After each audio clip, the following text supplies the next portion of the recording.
I think you all have been a very patient audience. You've been sitting all day, and I wish I had some jokes to crack, but I think this is serious business, so I'll hurry up with my presentation. Much of what I'm going to be talking about is really based on my experience in the US. I've been in Singapore only for 4.5 years, but we've made some rapid strides. So, give you a quick background. SMU is now 12 years old. We started with 300 students and 12 faculty, and we now have 303 faculty and 8,200 students. Our target is to hit about 450 faculty, and 10,000 students will stop there. About 75% of that will continue to be undergraduates and 25% postgraduates. We are what is called in Singapore a publicly owned but privately managed. Our board of trustees is about 20 people, and we have one person from the Ministry of Education, but we pretty much do things in a very business-like manner.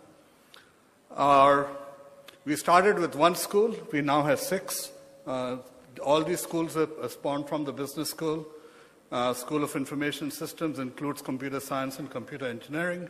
We've got law, accountancy, economics, and social sciences. Our performance so far has been kind of exemplary. We have close to 100% placement. It's just a few percent who decide to be entrepreneurs and they don't think they want a job. But that's not too tough because in Singapore the unemployment rate is only 2%. So you would expect people to get placed anyway. But what we have done in these 12 short years is that even though we were the youngest university for a while, now there's another one, Singapore University of Technology and Design. The salaries our students are commanding are about 7% higher than the leading institution in Singapore, which is the National University of Singapore. So we're giving them a run for their money. And this year is our 13th year, so we're officially a teenager. And teenagers, as you know, can be a little bit troublesome. In terms of academic research, again, we've done rather well. At the moment, in management research, we're number 3 in Asia, behind Hong Kong University of Science and Technology and National University of Singapore. So that's a very, very quick start. However, excellence in academic research doesn't necessarily mean that we're having a huge impact on the practice. I'll tell you why that is a little bit important in 1 second. But we've gone through a formal strategic exercise, and we have decided that on the educational front, SMU is going to focus on Asian insights rather than looking for insights from the West. As an example, if you look at innovation, the resources under which the Indian companies have to work under, and certainly in ASEAN and in Southeast Asia, the resources are more limited. So you can't apply the same kind of approach. Also, the innovations, once they come out, have to be adopted by a market which is very diversified. And the market in Philippines is very different from Bangladesh and that from India. So you've got to design products, you've got to design business models that suit this part of the world, and we just can't borrow everything from the West. Consequently, our focus on Asia. In terms of research, we need to move from academic research to translational, and I'll tell you what we're doing. And in terms of industry, we need to focus a lot more on practice. The government in Singapore is very, very smart when it comes to squeezing output, squeezing performance from the investments that they've made. So what they do is they are funding our undergraduate education program. They fund to a limited extent our PhD programs.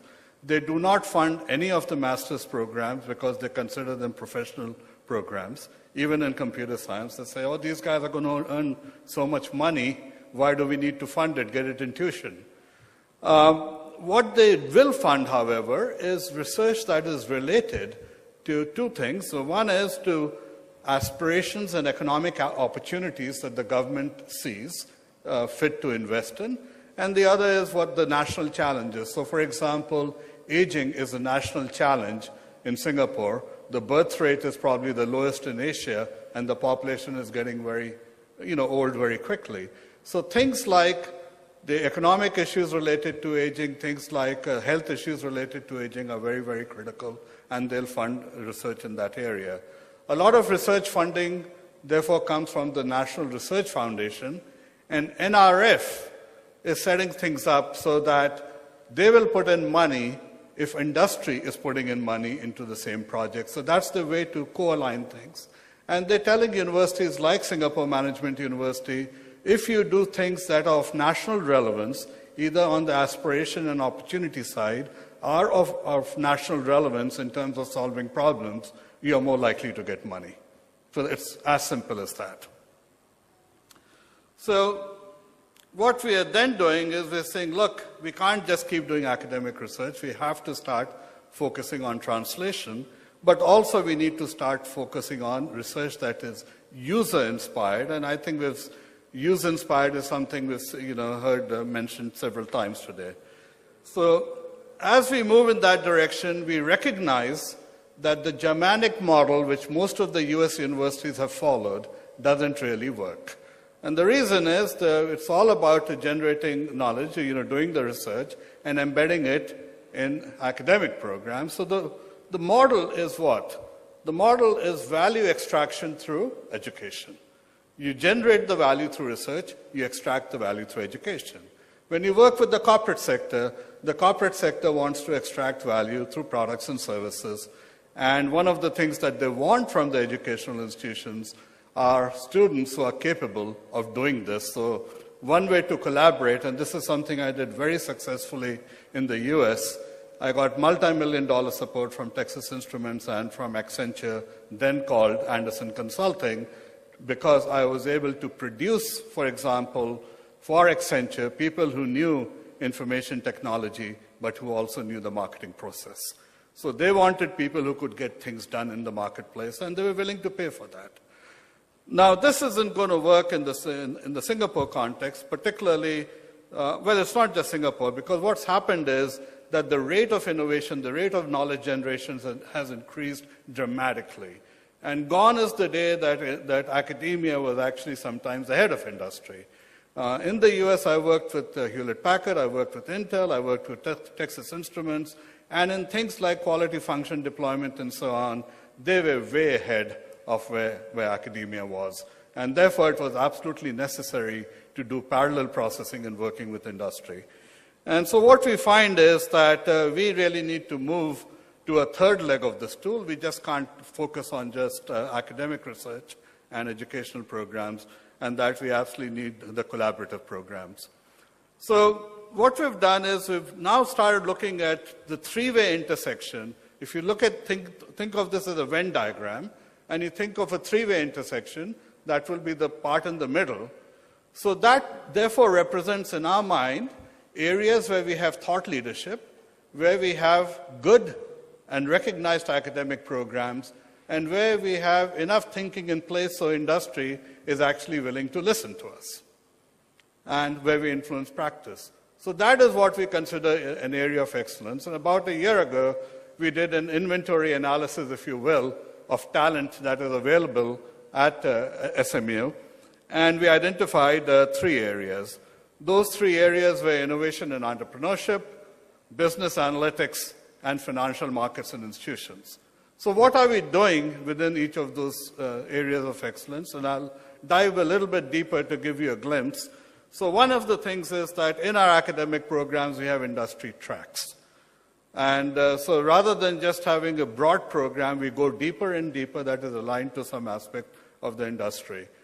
Our students, in order to get a degree, have to get an internship. No internship, no degree. 77% of our students get a double major, which means if you have a double major, for example, in information systems and finance, you need 2 internships. As a consequence, the kids are pretty savvy. They've worked a bit in industry, and that does very well. Now, we dare not call a faculty internship an internship, so we're calling it a corporate immersion program. We actually want faculty to spend a couple of months. We follow the US system. The funding, the salary funding is for 9 months, and the summer research has to be funded through some other means. And my office will actually pay faculty to go, for example, and work with Tatas. And so we're sending our faculty out to better understand what the industry issues are. And we're also looking at Asian Case Initiative, working with Chinese companies, Indian companies.